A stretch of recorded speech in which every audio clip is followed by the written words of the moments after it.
Okay. Well, I just want to welcome everybody. Thank you for attending today's town hall, Finding the Helpers. We'll hear from community members who have survived cycles of violence, listen to stories from our team, and hopefully take away that there is hope and healing after trauma. So without further ado, this week is National Crime Victims' Rights Week. Since 1981, National Crime Victims' Rights Week is a time to recommit to serving all victims of crimes. We want to take this time to remember loved ones we have lost to violence, acknowledge those who have gone above and beyond in their service to others, and remember and honor survivors of crimes. This week is about you. Tonight's theme is Finding the Helpers. Finding the Helpers explores trauma is ever present, yet so are those looking to work with fellow community members to help them heal. Tonight's panelists will talk about their experiences with being hurt to share how they now heal. You will hear from Louise Nelson, a victim advocate with INVC. You will also hear from Dominique McCord, who works as a director of behavioral health services at Community Partnering for Peace, and also myself, a reentry specialist for the Institute for Nonviolence. You will also hear segments from the ChangeAgents Podcast episode, One Code, One Austin, produced by me and, of course, my partner and I. I talk about my journey from how I went from being a detriment to the community to being a healer of the community through the work with INVC. I'm Maine Williamson, and I'm one of the moderators and panelists for this evening. I'm also part of the ChangeAgents Podcast as one of the producers for One Code, One Austin. I grew up in the Austin and West Garfield Park area, and I work as a reentry specialist for the Institute for Nonviolence Chicago. And I'm Courtney Smyers-Jones, and I'm also of the ChangeAgents Podcast and one of the producers for One Code, One Austin. I'm a multimedia journalist in the Chicago area, and I'm from Oakland, California. And I'm also one of the moderators for this evening. Developed by Judith McCrae and Maurice Baselin of Juneteenth Productions, ChangeAgents is a podcast series created by community organizers trained to tell stories of their neighborhood and journalists that work to produce professionally crafted episodes that highlight challenges and grassroots efforts of change. One Code, One Austin introduces so many helpers, and Maine is one of them. He began mentoring his nephews at a young age so he can encourage them to make better choices than he did at their age. Here's a clip of our episode.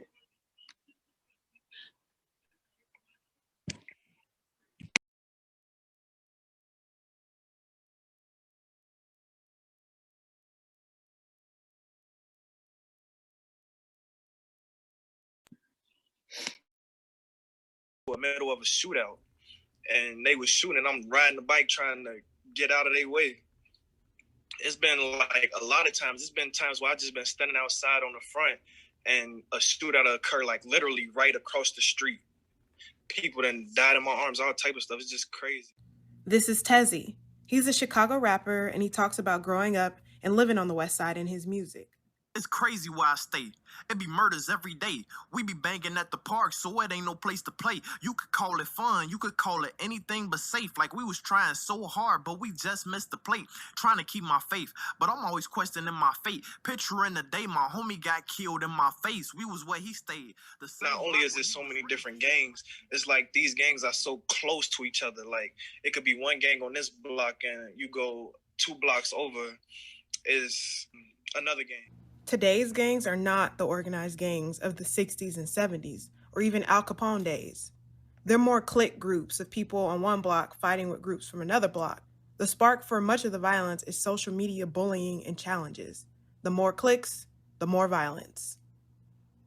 If you take jobs and neglect our community, what you think these guys gonna do? They gonna turn to violence and the gangs, and unfortunately for some of them, they gonna end up dead or in jail. Not everyone is trapped in this cycle of violence, though. Young people like Tezzy are taking the path away from violence with support and encouragement from people like Maine. Tezzy's my nephew. The work really started, subconsciously with him, my other nephews, my friends' kids, and stuff like that. I started getting them together and let them know what I went through, and this not the way. So, Maine, if you can talk to us a little bit about what it means to be able to connect with the youth. I think it's very critical that we connect with our youth because they're the ones who's getting impacted most by all the violence and also contributing to the violence. Um, I find that, because the lack of resources we have in our community, the lack of YMCAs and things for our youth to do, they're more pushed towards, the violence and contributing to violence and getting into bad things. So my view as a person who's been through what they went through and made those bad decisions at their age, I think it's critical that we provide some type of, I would say, CBT or cognitive behavioral therapy sessions with them, as far as trying to, change their mindset. Because I know at my age, when I went through it, I didn't have, that bigger brother or that friend to say, hey, no, this is not the way to go. They was more so pushing me towards, the wrongdoing. And I just want to change that narrative of, it starts with teens. I want the younger generation to really think about the choices that they're making, and they experience so much trauma and traumatic events, as far as even when they go into school, they seeing the red tape and, the gunshots and, even in school, they hearing gunshots. So that's very traumatic. And I just think, we just really need to get to our youth to, to change a better tomorrow and give them hope as well. Yes, thank you.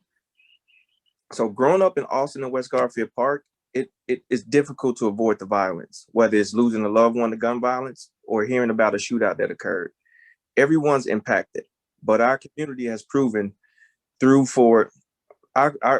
community has proven to come through for those who need it most. And Maine, you can relate to the guys that you serve because you've also lost a loved one to gun violence while you were in prison. Can you talk a little bit about that and that experience? Yes. So I lost my brother to gun violence while I was serving an 18-year sentence in IDOC. And that was one of the worst days of my life, to get called down by the chaplain, while you're in prison, and was told that, I lost my little brother. And, so many emotions ran through me, from, me blaming myself for not being there and being incarcerated, not being able to steer him away from, the violence or hanging with guys, because my brother, he wasn't into the violence. He wasn't into a gang or everything. He played football and he played very well, but, I wasn't there to steer him from that. So to hear that news and to experience that inside of all the traumatic experience that I was experiencing while incarcerated, it kind of made me angry and, hurtful and very resentful towards, my mistakes and, the decisions I made, and also the guys that's out here that's, participating in violence. So it was hard. It was very hard. Thank you for going back into that and sharing a little bit about that story. And we'll be able to talk a little bit more with Maine at the end. If you guys have any questions, please remember them, or you can drop them in the chat. But for now, we're going to move on to our next panelist. We're going to hear from Dominique McCord. Dominique works with Communities Partnering for Peace as a Director of Behavioral Health Services, which is a citywide collaborative of agencies across 28 communities looking to build peace. Dominique, if you can talk about the work you do and share a few of the ways Partnering for Peace advocates for peace and justice. Oh, it's muted.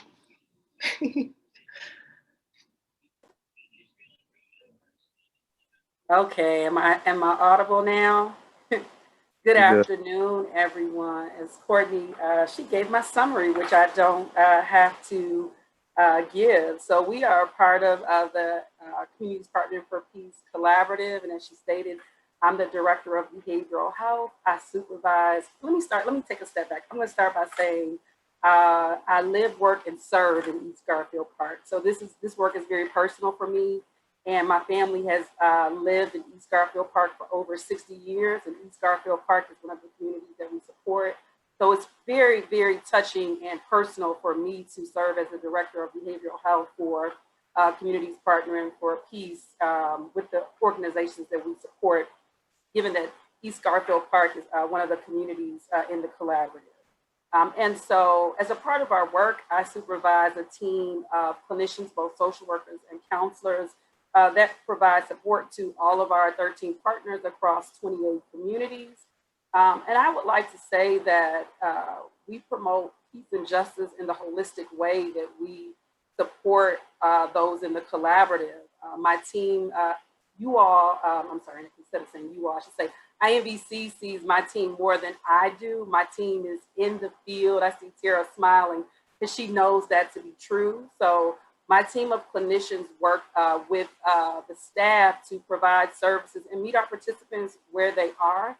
So we actually provide individual, family, and or group therapy, whatever the need is based on the community that we're serving at the partner organizations. And so again, I have a team of 7 clinicians, and our goal is to address the trauma as well as build skills in terms of helping people to live sustainable lives. And so my team also supports the staff, because we know that vicarious trauma is real.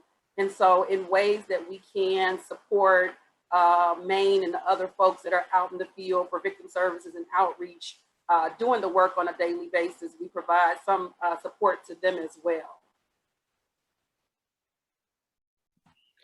Yeah, and if you can share some examples of some of the skills that you say you work on and you talk with, we would love to hear some of those skills. Absolutely. So the foundation of our work is emotional regulation. We try to help individuals to understand that, and that we know that we understand that they live in the environment that they're trying to heal. So we try to teach skills that allow them to weather that storm, so to speak. We do a lot of grounding activities with our participants, and we just hold space for them to express what happened to them. I find that often that's not asked of those that experience trauma. We often focus on the incident and not the complexity and the complex trauma that they've experienced as individuals living in our communities and experiencing generational trauma. Thank you so much for sharing that, Dominique. We'll hear from you again a little bit later. Maine, you can continue to our next panelist. Right. Our next panelist, I'm proud to introduce this, and his name is Louise Nelson. He now works as an advocate with I. So, Louise, can you please tell the audience and tell us, about where you come from and how you came to work with IVC and what inspired you to work with victims of crime? All right. My name is Louise Nelson, like you stated. I basically came straight from the streets. I was a victim of gun violence in 2017. Then INVC made an effort to try and look for me. I finally came and spoke with them, and they put me in a program called Ready. I wasn't mature enough at that time, so they put me in Flip, and I just gradually started grasping on to the concept that I could help change the narrative and everything, especially in my neighborhood, because once they saw me, a lot of my brothers got on board too. Like right now, I got 4 people returning to the Flip program. One of them finna be a supervisor.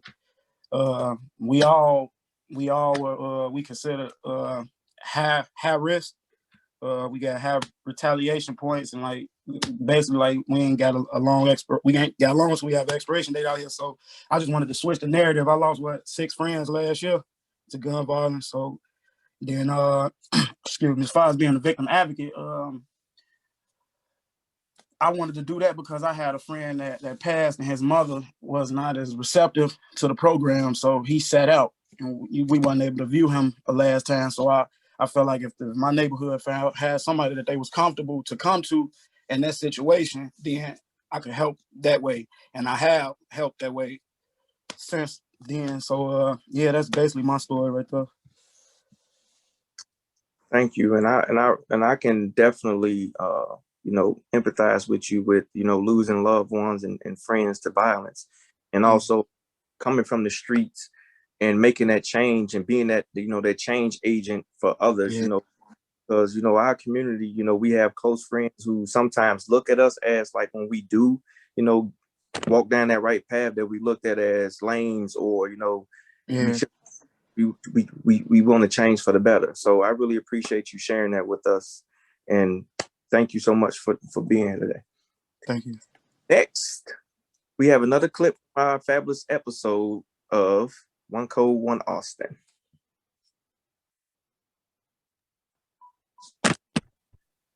Charles Brown is another example of a life in Austin without violence or crime. I grew up, like, my teen years mainly, like, in the heart of the Austin area, like, right around the corner from Austin Townhall. You always got to watch where you at, but I feel like I did a good job of being peaceful. I've never lived, like, a street life. I've never lived a gang life, but I have people who've been involved in it, but, you know, that's their life. You feel me? Charles is a recent graduate from a community program called Amplify. They prepare young men for jobs in tech, engineering, and science. They also reach hands-on skills like construction, financial planning, and investment. At the graduation ceremony, Charles was recognized as one of the lead team players. Talk about a few of the talent as well. You know, when you have a team that comes together, you need that person, right? You need that person that cares for the team. And this person just exemplifies that hands down. And so it's my privilege to offer the Team Player Award to Charles Blue Brown. Congratulations. I have no idea like how much y'all mean to me. I don't want to take the time away from the grad, but I love y'all dearly. Appreciate it. When you standing still, I would say, and you feel like you can't walk no more. And Amplify was that push for me. Amplify was definitely that push for me. And I do not know how my life would be right now if I wasn't in Amplify. I have structure. I have a lot more structure in my mind and in my life because of Amplify. But programs and organizations can't do all of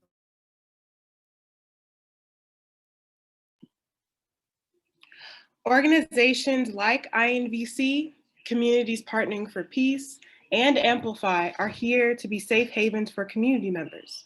The West Side of Chicago has been talked about for generations for its violence, but what should also be mentioned is how many healers this community actually holds. We have another clip we want to share with you. Please, Tara, when you can.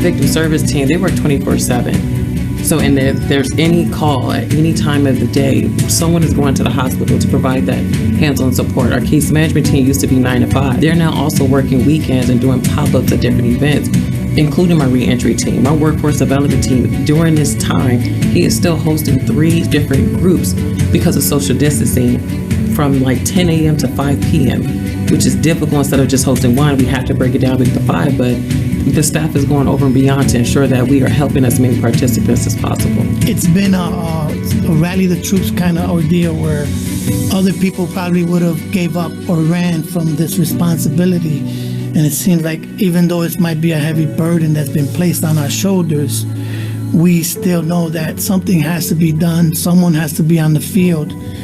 So we're just hoping that this gets noticed so that more people can help in whatever ways possible. We were still able to reach out, and we have to be able to reach out. We can't let a pandemic stop us from reducing the violence in the city of Chicago. We have to continue.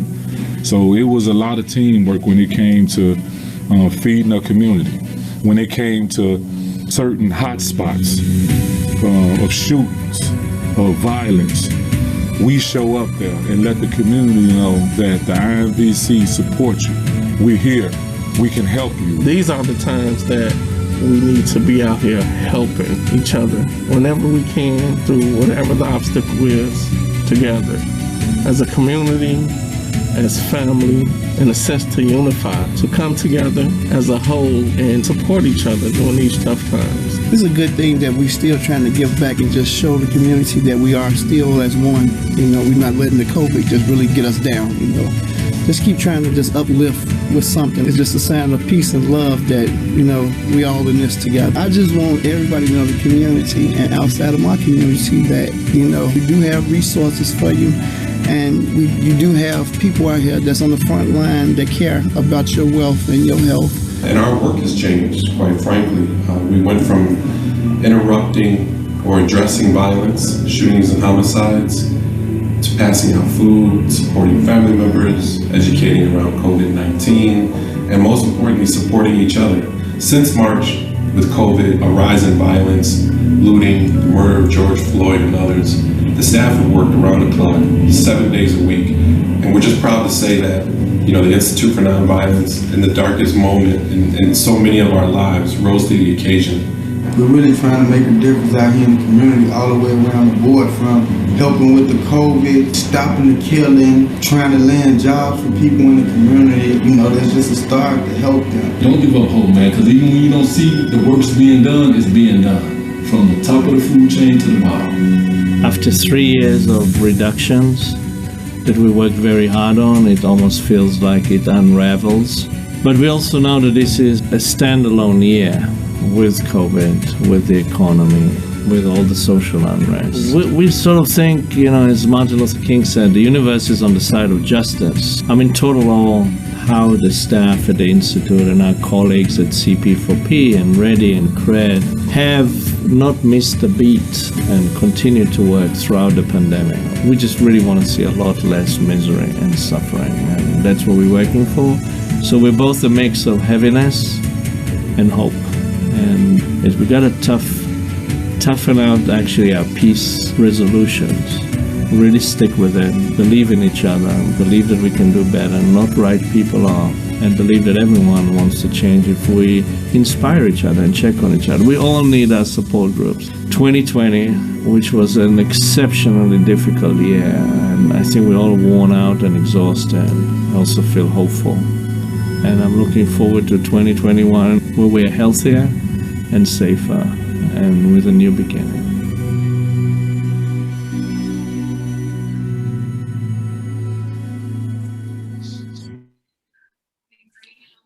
The pandemic has affected all of us.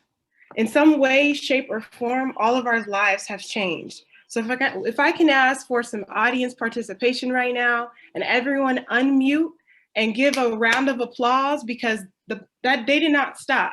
Their work did not stop during all of this.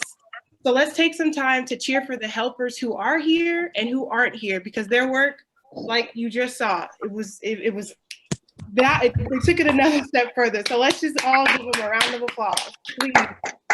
We salute all of you. Thank you so much.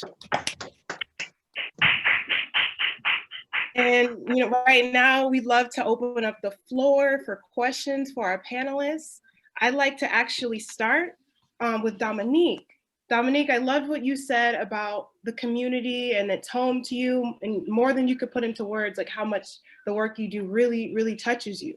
So it's clear the West Side is full of trauma, but it's also full of members who are ready to assist. So do you think, Dominique, that we're on the path to transforming the community for the better? What do you feel on that? Absolutely. When I look across not only INVC, but our other 12 partners, and we, all put in work throughout the pandemic, throughout, not only the pandemic, what just was normally happening in our communities, I see like a level of commitment that I've never seen in my life. And as I'm talking, it kind of chokes me up a little bit because I know across the board that there's a number of individuals who are committed to the work by not only the hours, it's not only hours, it's the quality of work. And the way in which they show up day after day after day. And I think that means a lot to those that we serve. The consistency, we call it a license to operate and be incredible messengers. And I think you have a license to operate and you are an incredible messenger when people see you, regardless of the circumstances, in challenging times. And when it's time to celebrate, and they're at a Light in the Night event and participating in reclaiming safe spaces in the community. So I just see a level of commitment across the board from our partner organizations to make the spaces in which we live better. Absolutely. Just like one of the members from INVC said, they went from having one small group to 3 just because of the social distancing. Like, if that's not going above and beyond for the community, I don't know what is. So thank you. Thank you to you. Thank you to everyone you work with. I'd also like to ask Maine, because you're doing this work right now. And I'd like to really ask you, Maine, what does being a role model and a helper of the community shown you about yourself? What has it shown you about others? Being a helper and a role model and for the community, it's like an honor, because I was such a nuisance, to my community with, engaging into the legal activities and causing hurt to other people.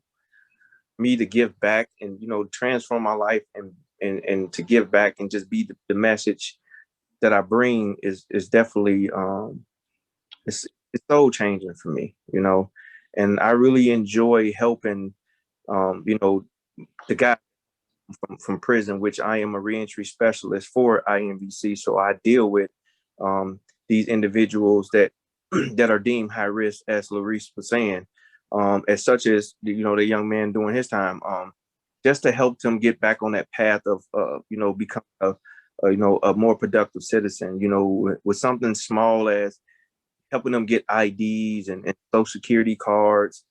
Sometimes, just setting those little small goals can trigger, you to continue on with the path of, achieving goals, and something as small as, an ID or a social security card to something as big as,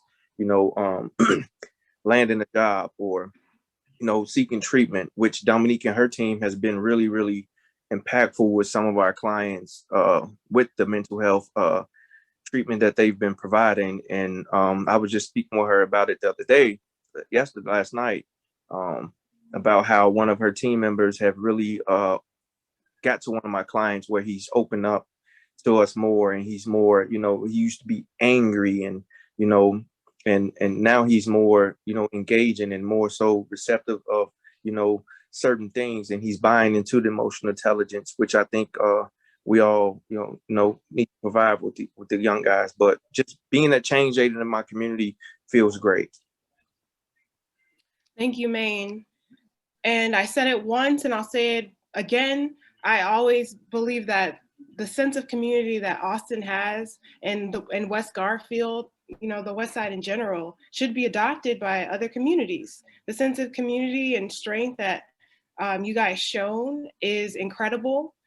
Louise, I also want to ask you, for the people that you have worked with and that you've served, not everyone is open to change. Some people can be reluctant. And I'd like to know, some of the people that you work with, how can you inspire those who are not as open-minded, or it's easier for them to fall in this cycle of violence and crime? How do you even work above and beyond to get those people to kind of be on that good side of change? And what do you do to be able to break those barriers that they might have up?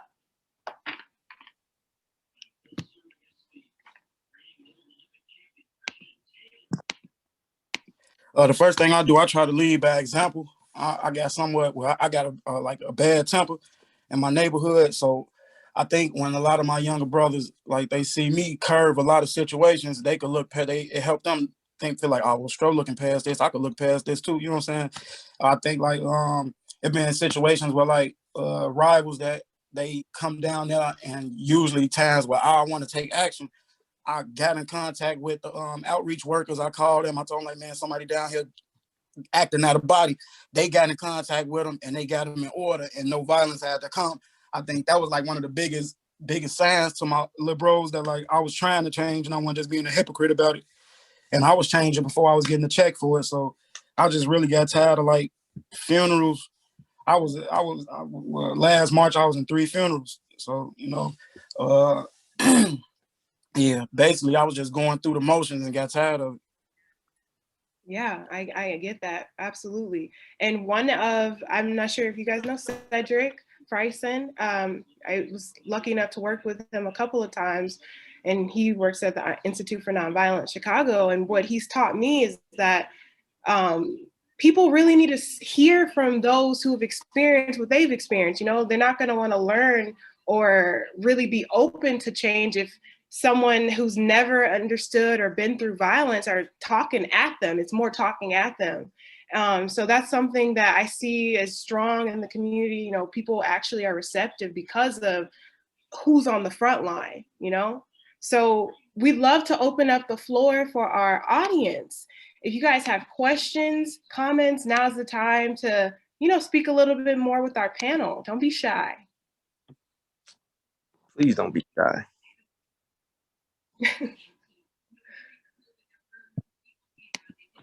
Well, I want to just bring something up because I've been talking to more and more people about the unjust, about the lack of racial justice for our Black community. And people have mentioned, well, what about Black on Black crime? And I wonder how you would, I wasn't sure how to respond to that, but how would you guys respond to something like that if somebody mentioned that to you, if they, you know, kind of threw that in your face? Well, what about, you know, you're trying to control violence, but what about Black? You know, Beth, can I answer that? I think what I would say to that is that the vast majority of crime happens between people who are in closest proximity. So it's more likely that white people will kill white people, Black people will kill Black people. It is about proximity and space, not about race. So that's how I would answer that, and I would leave it at that, because I personally find that that terminology is offensive, and I think it just stokes racism more, and it's blaming the Black community. Right.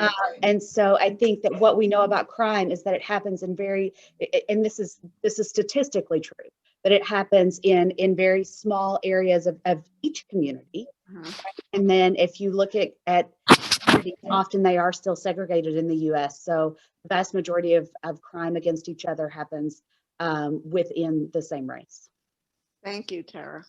You know what? Good afternoon, everybody. This is Juanita Pai, and I'm sorry, I'm not a panelist, but I would like to chime in on that as well. And I would encourage you to point out that Black on Black crime or crime in impoverished neighborhoods is still a product of systemic racism. And so as long as we have economic disparities, as long as we have oppression and different things like that, then you'll have people that are traumatized respond in the ways that Louise described. And so when someone says something like that, all of those are byproducts of systemic racism, and it's not any Black person's fault that they're in a situation where that's their response.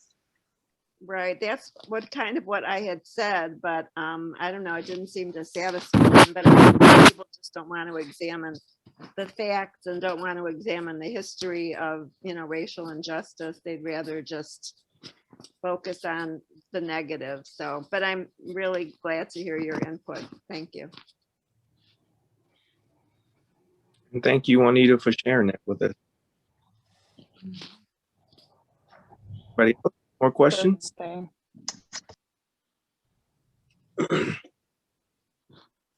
Jenny, do we have any in a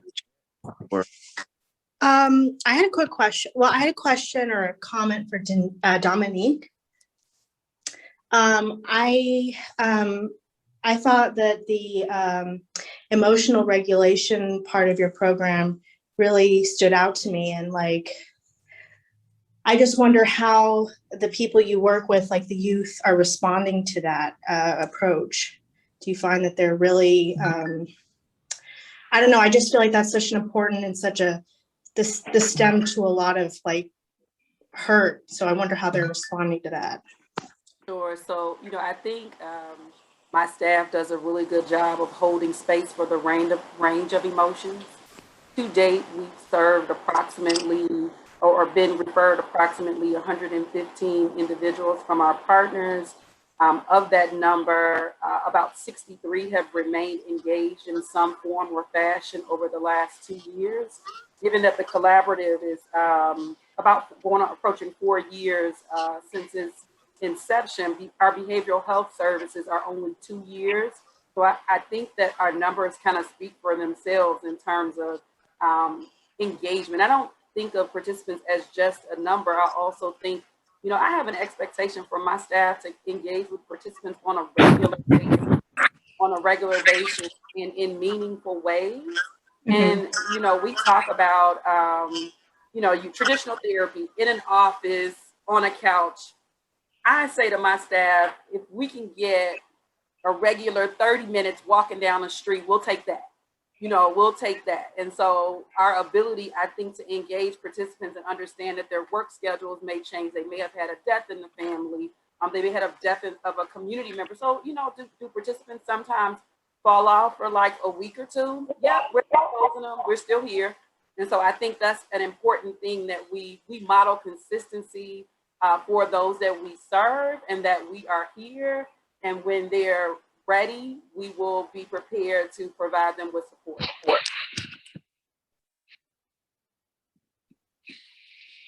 Thank you, Dominique. That was a wonderful answer. And this goes to all three of you. If you guys could chime in, Dominique, Louise, and Maine. I asked this on the last panel just because I really think it's something that we should all listen and take from.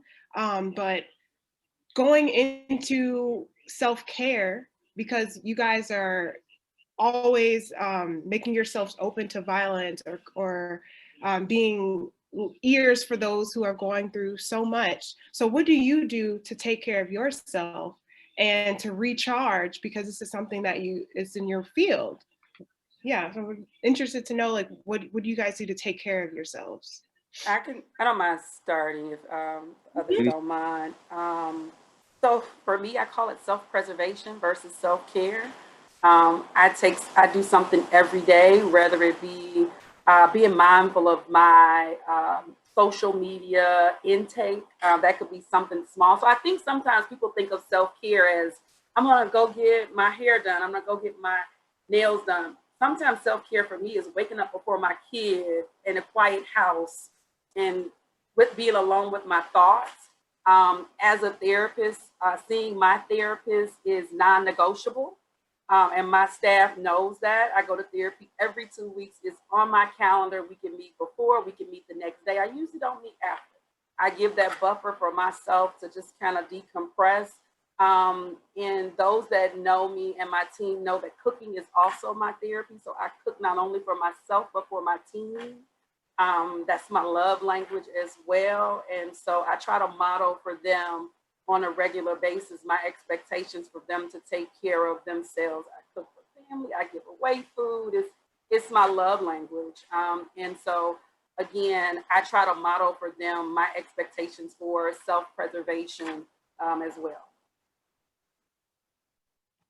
Larisha, want to go ahead, bro? Yeah, I'll go. I get recharged just by still staying in the same atmosphere that I come from and still staying on my path. And a lot of my brothers, they see me, they always verbalize how proud they are of my progress. So really that recharged me, and being able to stop whatever I can and just being, like I say, being in my community. The work I do, like one of my friends just passed and his son is on my caseload. So I'm looking after his son. That recharged me. I feel like I did enough breaking up the community to the point where just doing some good actually do like make me feel better about myself. That's a good answer. That's great. And for me, my self-care would be, everybody know I'm a gym shoe head, so I love shopping for gym shoes. I have an energetic 6-year-old who just started playing baseball, so I'm a volunteer coach with him. So now just a dad that's involved when in his son's sports. You know, that's self-care for me as well. And also I'm very family oriented. So anytime that I'm off or have free time, you know, I try to, you know, spend it with my kids or with my girlfriend or with my sisters or whatever it may be, and just have a good time and just, you know, focus on just letting my hair down and just, you know, being free from, you know, work. Because IMVC is really big on self-care, very big on it. Thank you all, you guys. Maine, I'd like for you to tell the audience what you mean, because we talk a lot about this, and you kind of shared it in our episode when you talk about you wish others would date your community, because the media coverage that's out there over the West Side altogether is pretty negative. So what would you say to others, and tell the audience like what you mean when you say I want people to like date our community? So what I mean by date our community is, you know, stop believing the narrative that, you know, Austin and West Garfield and other impoverished communities are just, you know, a war zone. We're definitely not true. And I feel like if you really want to know us, come to our neighborhoods, you know, date us, see what we're about, see exactly what's missing, you know, see is how we don't have grocery stores in West Garfield, see how we don't have YMCAs, you know, on corners. You know, there's a mural down the street from our office, and it has the life expectancy of West Garfield, Austin, Oak Park. And, you know, it was really touching to me, you know, that the life expectancy in Oak Park is higher than West Garfield. And I just feel that if anybody that's on this Zoom, that's in this town hall meeting right now, that can, you know, go back to the table and advocate for our communities and see how impoverished we are and see how under-resourced we are. And, you know, and just try to have somebody come out to look at our community and try to invest in our community so we can be back that thriving community that we once were. You know, because if we had the same chances as our neighbors in Oak Park, Forest Park, River Forest, or wherever suburb, even certain parts of Chicago, the Galewood neighborhood, which borders Austin, you know, just give us, you know, those type of resources, and you will see exactly what this community is about, instead of believing every negative thing the news say, because every shooting is not gang related. Every violent incident don't have to be, you know, because somebody tried to rob somebody or anything like that. And that's what the media wants to put out there, because that's what sells stories, negative things.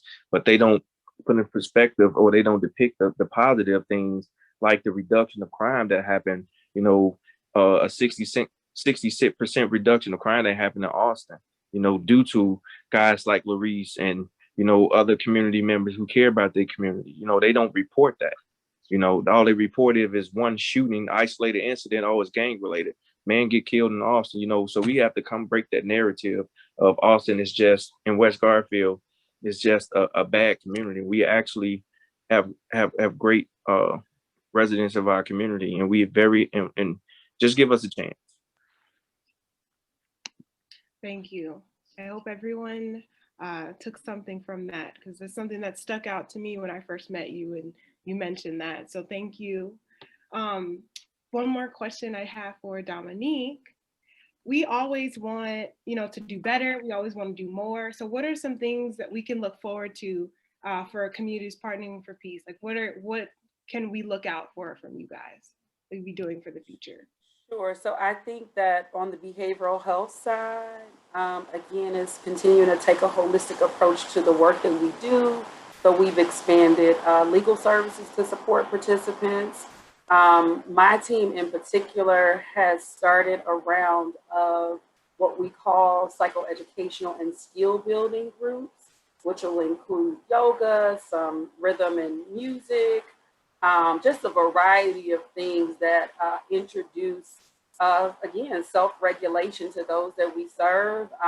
Everybody doesn't want to come in and talk one-on-one to a therapist or a counselor, and so we recognize that. So we're expanding those services, which will be available in all of the 28 communities that we serve. We're adding an additional 5 mental health professionals to our staff.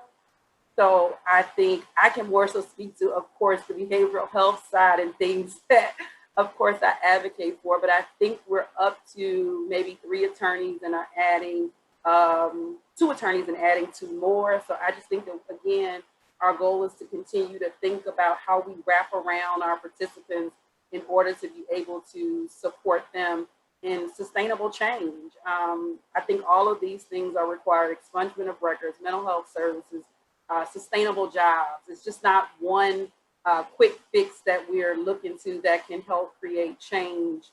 So I think there's more to come, and I'm excited about all the things. But I think I would say we get what we need from listening to both our partners and our participants. So more of what we will have evolves, and it evolves based on the need and the things that we hear that we can advocate for from a funding perspective. I love that. You heard it here, folks. We have so much to look forward to for Communities Partnering for Peace. And Louise, I love your lead by example attitude. I love that. I'm happy to learn and listen to what could we expect from you and your work with INVC in the future. Expect me to try and reach more youth. I feel like with guys in my age bracket, I feel like kind of like, it's sad to say, but like a lot of their minds made up. If you really want to stop violence, I think you gotta stop it at the kids. Like, stop teaching these kids this stuff. Really teach the kids how to like look past a lot of stuff early in life, so they don't be going off pride later on. I feel like that's the only way to like change the narrative completely, and that's what I do. Like, I break up kids. When I see kids disagreeing, I get in their ear, try and get their mind off of it. But I think everything gonna start with the youth for the future. Exactly. We can stop the hurt and turn more into people like you guys who can heal. So Maine, same goes for you. I'd love to know what we can look forward to for the future and your work with INVC.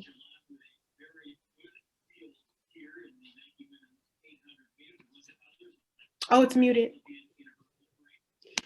And Courtney, Heather has a question when you can get to her.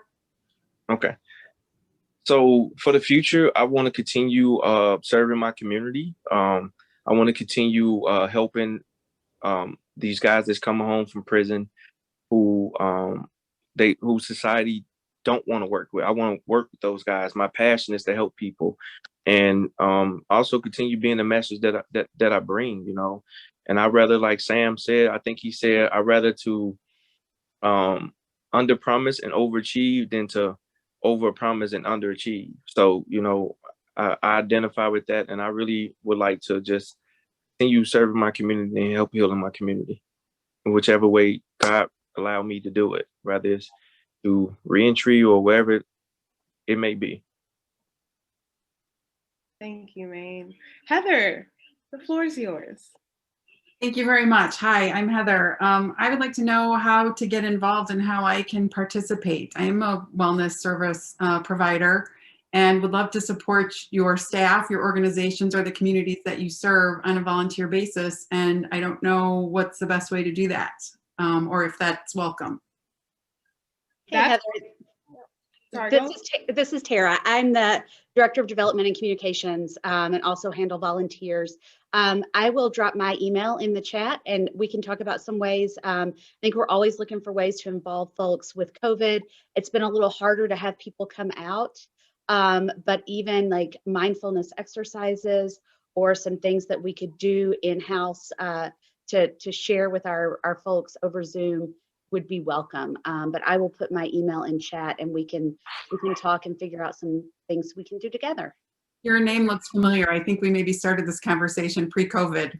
I think you're right. Your name looked familiar to me too. Thank you. Sure. And I think Mary has a question as well. I necessarily don't have a question. I just had a comment. I do appreciate everyone's input on this topic just because I grew up from the suburbs of Chicago, so I was not necessarily in, Chicago experiencing all of that, but I did take the time to, after graduating undergrad, working with a psychiatrist in Chicago. So I was on the behavioral health side and, just like learning about people's experiences. And then that pushed me into getting into public health. So I do appreciate hearing everyone's input, especially Dominique, when it comes to behavioral, because I'm learning a lot about how we don't have these resources in these communities that aren't helping people, you know, and it's inspiring to hear you guys' story, and, you know, just very much pushing even me as a student to want to do more even after I graduate. So yeah, so I do really appreciate this panel, and I do appreciate, you know, being invited to listen on. So yeah. Thank you so much. Oh, I love that. Bev has a question, it looks like.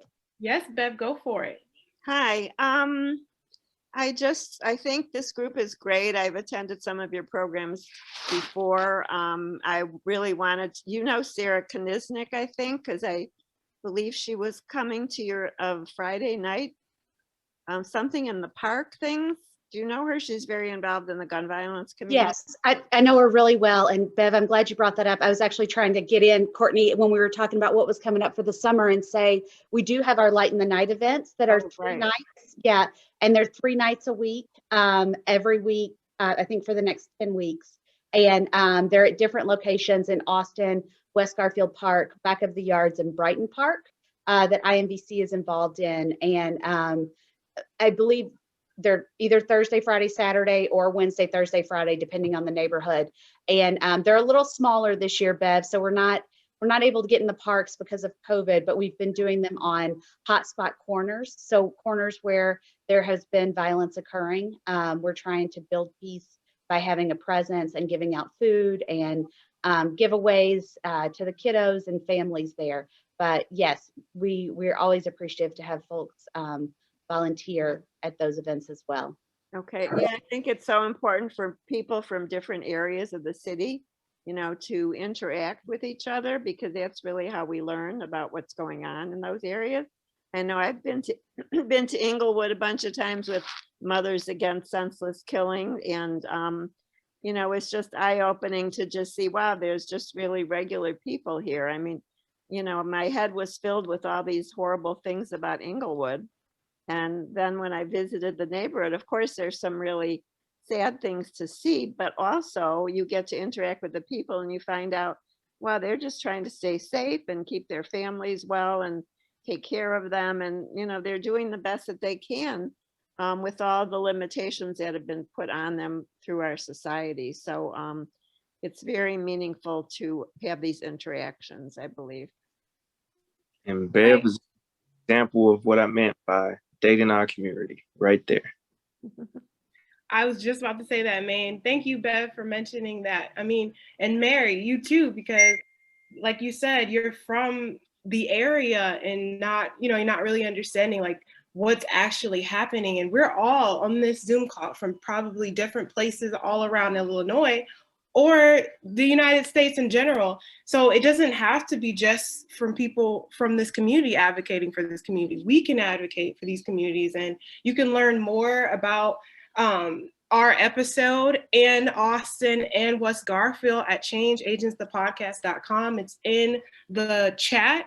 But beyond our episode, the entire series will educate you. And if you got, I mean, you're here, you know, you're here for a reason, which means you're open to learning and you're open to sharing. So the next time you hear people talking about a community that they might not know anything about, be that change that you want others to be, and speak up for what you know, because everyone now knows a little bit about Austin or West Garfield than they knew before. And we can really help break that cycle of that negative talk. Because, you know, we have great people on the West Side, we have great people all over, but let's work a little bit harder to be the change that we want to see. And we're going to give you a survey. It's really, really short. If we can all, everyone on this, before you go, can please fill out the survey. You'll be doing us a solid. So thank you so much. But we, not to, you know, cut this off. If anybody else has any comments or questions, please, we'd love this conversation to keep going. Just really quick, just to back off what Bev and how she was saying, how she came into Inglewood, and just saying, like, you know, the positive of it. So I would like to flip that, and I would like for those people who didn't grow up in Chicago, you know, or like Bev, go back and, you know, tell, you know, the rest of the community how, you know, how we are. So when we do come into you guys' community, it won't be a bad interaction, or, you know, because I experienced that a lot, because I per se don't live in the city of Chicago and I still have, you know, bad experiences with other communities, you know, as far as, you know, when I go into the supermarkets and grocery stores, you know, and stuff like that. So, you know, I know it's going to take time for that to happen, but I would say a challenge is to also, you know, just let other community members know, you know, just how awesome West Garfield and other surrounding communities are as well. And Bev, there's actually an episode from the Change Agents podcast, Inglewood Reframing the Narrative. So if you want to learn more about Inglewood, hey, I suggest that. It's pretty amazing. And also, we can do nonviolence training in your neighborhoods too, some way, somehow, right, Tara? We can come out. Oh, that's cool. Absolutely. We can do them in your neighborhoods. We can do them via Zoom. The whole training is 15 hours, but we do 2-hour trainings, 4-hour trainings, 8-hour trainings to help people understand ways to interact with each other around nonviolence and, you know, better ways to better communicate with each other. They're great. Ashley Perkins is our lead trainer. She does a really wonderful job. So we would be happy to host those. And my information is in the chat. You can reach out to me and I'll link you with Ashley. Okay, thank you. And I'm gonna put my information in the chat just in case if anybody wants to get in touch with me as well.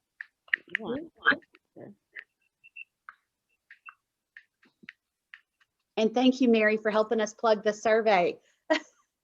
Yeah, it took me literally 2 seconds. Oh, thank you. Denise, did you have a question? I saw you come off mute. This has all been really, really good. I'm really enjoying it. I want some of that food that Dominique is talking about. And I really, Latrice, am I saying your name correctly? Larice, I'm sorry. Larice, what you said about coming back and being an example for the community, that's so dynamic.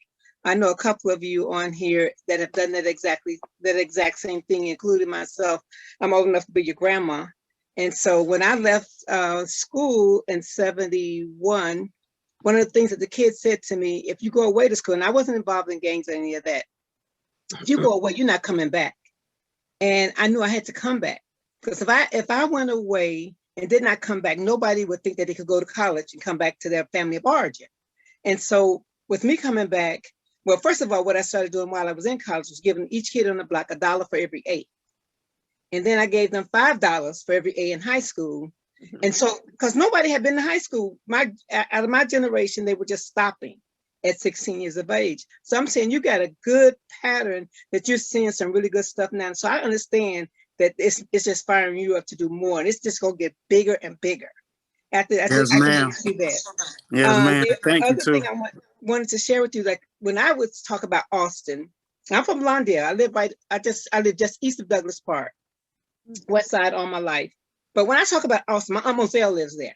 So I tell you what Sunday dinner is like there.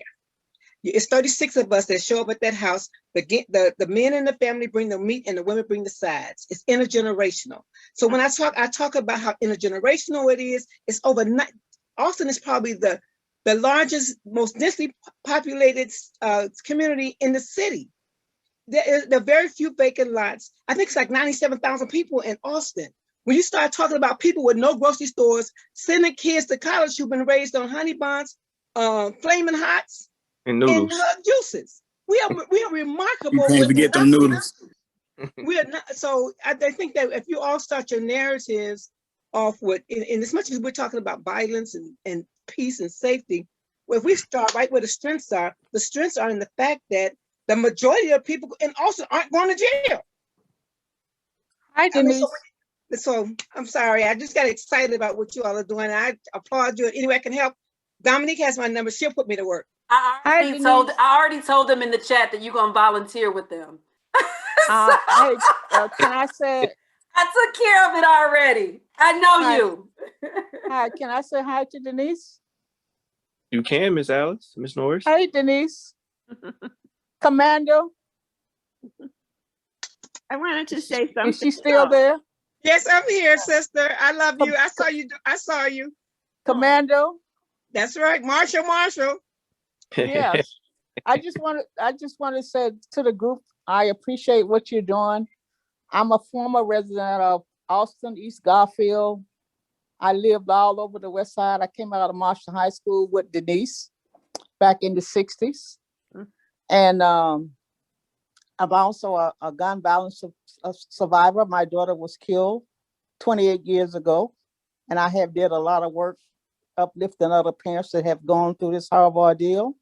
So I am younger and younger. So, I got all these challenges now, but I'm still, available to do something. So I'm going to put my email in the thing, and you all can,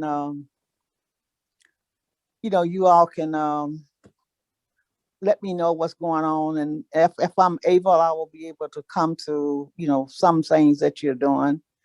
And it just breaks my heart when I come back to I grew up on Pulaski and Monroe.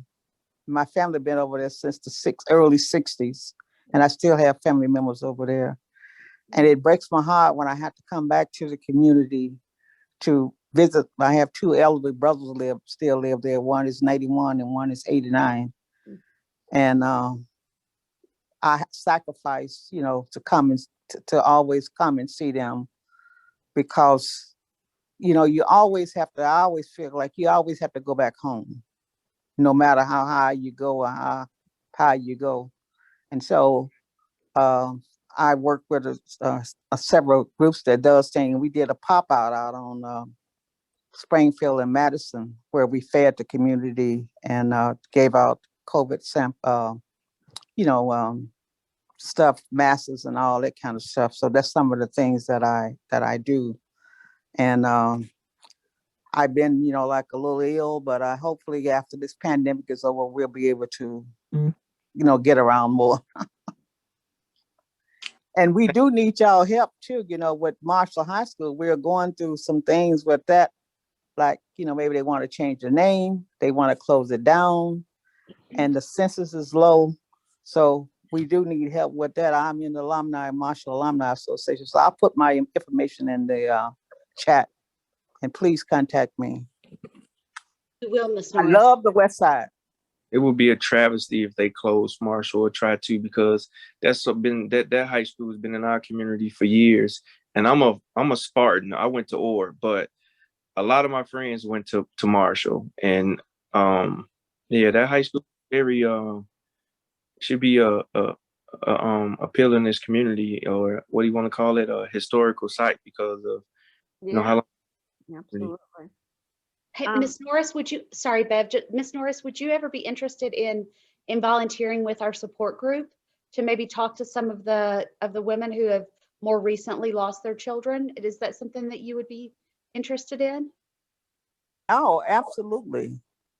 Yes, absolutely. I'm one of the founding members of Purpose Over Pain. Oh yeah. And so we do have a support circle for people, but we out on the south side, but we do have a meeting space out on the west side. And once the pandemic is lifted, we'll be able to get back to it. But we do have a support Zoom meeting every month. So if anybody's interested, they can join us. I put my email in the text, so you can just call me, and I'm going to put my phone number there so too that you can do that. Thank you. And also, I have to say, anybody else that's doing anything, I'm a 2-time breast cancer survivor, so I do talk about that, so I can also help with that. Thank you. I was just going to say, it's amazing when people start connecting. Look what's come out of this meeting. It's just incredible. And I want to mention that I'm a West Sider. I was born on the West Side, and I grew up until I was 10 years old. I lived on Douglas Boulevard, 3753 West Douglas Boulevard. At the time, it was a Jewish neighborhood, and so all my relatives lived there for many years. And my mom attended Marshall High School, so all these things sound so familiar. And I attended William Penn Elementary School, which is still in existence today. And in fact, my family operates a book project And we donate books to William Penn Grammar School. And I was going to ask you, I don't know if Purpose Over Pain, if you have any use for books, but anyway, if you do, please contact me, because we are still doing our book project, and we'd be happy to donate some books to you. Hi, my name is Joy. I just want to say hello, and I love what you're doing. I worked with Marion Stamps at Cabrini Green in the late 70s. So I know it's hard work. It's a long haul, but it's worth every minute of it. I'm so appreciative of everything you're doing. I'm with Indivisible in Rogers Park. So hopefully one of these days, one of you can come to one of our evening meetings. They're on Tuesday. I will put my email in the chat, but I'll also call. Tara, I'll give you a call, because anything we can do, we're with you. Rogers Park is with you. I love Austin. It's a beautiful, beautiful community. Thank you. Oh, thank you, Joy. I love everyone sharing. Thank you. Everybody else, this is good. This is what this is for, supporting one another. And also, if I might add, when we do get our light and night schedules, you guys, I do believe there's a website for it. I don't know it right offhand, but we'll put it on our website, Maine, which is nonviolencechicago.org. We'll be putting our light and the night schedules up there as soon as they are released. Thank you. And I would say that will be an opportunity to come in our neighborhood and date us as well. And just speak a little bit on the light and night real quickly. I think the most impactful thing was for me as being part of it for 3 years. And just to see how we take over those spaces and those kids come outside and they able to play like how I used to when I'm in my community. Because I remember when I used to go to the Off the Street Club right here on Madison and Kilpatrick. I mean, not Kilpatrick, on Madison. And how I used to walk down the street without worrying about gunshots and everything. And those light and nights do give those kids the opportunity and the families to come out and be a family again and do family things and then engage in, with the community and other, neighbors that you might not even talk to, and they might live right next door to you. And also, I just wanted to add too that I think also, I forgot her name.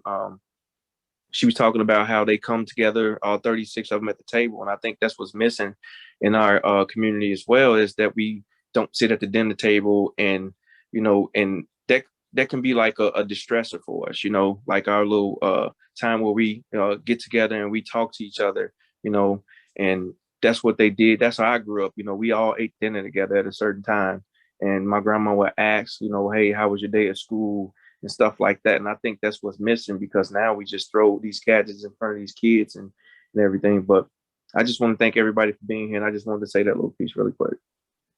And can I just say, for those who are in the Austin area, please look out for IMVC is going to be doing a partnership with Hope Church throughout the summer to do some of that intergenerational bonding that Maine is talking about, right? So where grandmas, moms, dads, younger guys like Louise, right? So what we've been hearing a lot is like some of the older folks in our community are blaming the young kids for what's gone wrong. The young kids think the old folks are just mad at them. And so we really want to create some intergenerational dialogue between the generations, so there's better understanding of each other. And then when people see each other, we can say hi when we walk down the street, or offer to mow your lawn, or offer to help with the snow. But that way there's more of a care for each other, right? Dr. King really wanted us to love one another first, and that's what we believe at IMVC, and that's the foundation of everything we do. And so we want to spread that in as many ways as we possibly can. And I don't mean that to sound Pollyanna-ish. I know that any of you who have families, love is hard, right? Like, Dominique, you talked about your son, and I think that, I think about how families, I love my family, but man, some days. So I think that, we want to try to love each other. My mom used to say to me when she got mad at me, I love you anyway. Okay, thank you. right? So we want to just love each other anyway and really work to build together. So be on the lookout for that. We'll be publishing some more stuff about that as the summer heats up. Thank you, Taylor. Like Maine said about, we need that dinner table. I think we all need to pull up to Miss Dominique's house and have her cook for us. Because when you were talking about that's your form of therapy, I was like, okay. So would Judy and Maurice would like to share their thoughts or say something? We can't go without saying, I got to put y'all on the spot because I love y'all, right? And I love you back. And, thank you, everybody. I mean, our whole reason for creating Change Agents was just this, right? I mean, we originally, Maurice and I decided to do it because we just, as journalists and media producers, there's just too little attention being given to the work that goes on in community, the people in the community are doing, just like what you guys are doing at IMBC, what you're doing, Miss Denise and Miss Dominique. And so to not tell those stories, we just felt this is just like a disservice, right? So when we created the series, it was like, how do we bring together community organizers and activists, emerging journalists like Courtney of color, to develop these together in collaboration, as opposed to journalists just coming in and saying, tell us your story and taking it away. But as we got into the production of it, we realized too that these are also important stories to take into community and take back to community. So it's literally what we're doing today, and I'm just sitting here beaming, like this is even bigger than our original intention, was all of you guys sharing of how we can help and work together in communities, even if we're not even if we're Rogers Park and we're not in Austin. This to me is the point. And this is the point of, my career as a broadcast journalist and a media producer, is how do we use this to help each other and build our communities and cross boundaries? So thank you all. So. Yeah, I have to concur that this ending conversation is so inspiring and so much in the spirit of what a town hall is, to hear everybody offering their services. So beautiful. So, just to say a word about the podcast that you heard here, we brought journalists and activists together to tell stories like this and to try to change the narrative all over the city. So, Courtney and Maine were amazing producers and they created a great show. So please go and listen to it, the whole episode, at ChangeAgentsPodcast.com, and you'll find 6 more episodes there. Thank you all for coming. This was a really inspiring night. Wonderful. Maurice. Great words. Thank you, Judy and Maurice. I mean, with your brilliant minds, we wouldn't have had the opportunity to create such wonderful episodes and really get to meet more change agents of the West Side. So you guys, round of applause to you, round of applause to everybody who's been here on this panel tonight. Like, I feel like I just met 24 new best friends. Thank you all for sharing your info. Like, I'm literally jotting them all down. Thank you, because I'd love to continue to be of service in any way I can. Like Judy said, like Rogers Park, whatever. Like, we're all here to just support one another. So thank you. And we hope to continue this conversation past these town halls, like in your day-to-day with others. And Bev, for all the people that you meet that want to say those mean things, now you know what to say. So thank you. Thank you. Don't forget to check out that survey too. Where is it? Where is the survey? Oh, in the chat. Should we drop it again? Yeah, I'll put the link in again. Yeah, Okay. These surveys, they help us get funding for these very town halls. So we'd like to do more town halls, and we'd like to, we'd like to have another season of Change Agents. So, our funders have to see responses. So there's the survey. It's literally 5 multiple choice questions, so very easy. Yeah. And we really appreciate you all getting on today and just learning more about IMBC. I know that, I recognize some names and some faces, but there are a lot of new names and faces, and that's just really exciting for us to have more people in the community, involved with what we're doing. It's going to take all of us, to end the racism, the militarism, the poverty, the disinvestment that leads to the violence that's going on in our communities. So the more of you that are out there telling other folks and getting other people involved, the sooner that change can happen. And so that this has really been inspiring and exciting. So thank you. Thank you. Quick question, Maurice. I can share this survey link to others who's listened to the podcast, correct? Like not just for this. Absolutely, 100%. Yep. Okay, I'll share it. Thank you. You guys can share it too. Yes, anybody wants to share it. Maine, did you have any closing remarks?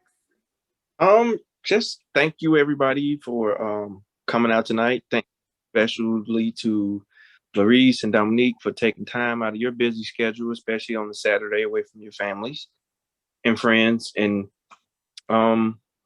just appreciate it. You know, this because I was down in spirits today, so now I'm actually motivated. So now I'm ready to, you know, attend the festivities and have a great time tonight. Enjoy my family. I want to say thank you to you. We've known each other for 4 years now, so my hat is off to you as well for the work that you do and your commitment, because it's evident. So thank you. Thank you so much. Appreciate it. Thank you, everybody, for giving me the chance to express how I feel about the work I'm doing and to see like the connections we all making. Appreciate y'all. Thank you for making that change, bro. Yeah, for real. You keep being that positive influence, Louise. I love you guys. I love what you're doing.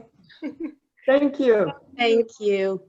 Thank you all. Everyone have a wonderful rest of your evening. Thank you again. Thanks, everybody. Everybody be safe. Bye. Safe too. Thank you.